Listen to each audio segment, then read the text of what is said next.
અત્યારના જે યુવાનો છે એમાં ખાસ કરીને અત્યારે જે જેન ઝી બહુ ફાસ્ટ જનરેશન છે, એ પોતાનું વધારે વિચારે છે સમાજ કરતાં પણ.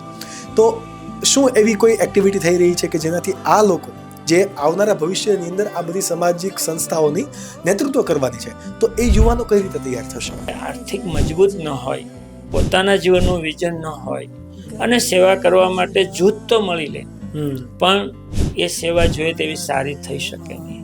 પછી કોઈને કોઈ આર્થિક પ્રશ્નમાં ફસાઈ જાય અથવા તો અંદરો અંદર ઝઘડાઓ થાય.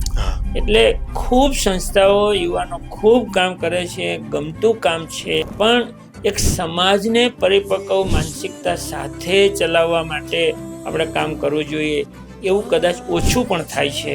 બીજા આજના યંગ જનરેશનને પોતાની આઈડેન્ટિટી ઊભી કરવી છે, એટલે કદાચ સોશિયલ મીડિયાથી માંડી બધી જગ્યાએ અલગ અલગ સંસ્થા કરીને હું કામ કરું છું એવું બતાવે, એ કદાચ વ્યાજબી પણ છે. પણ જો રાજકીય એંગલથી કોઈ જોડાયેલું હોય તો એ સમાજને યોગ્ય નેતૃત્વ ન આપી શકે એવું મને લાગે છે.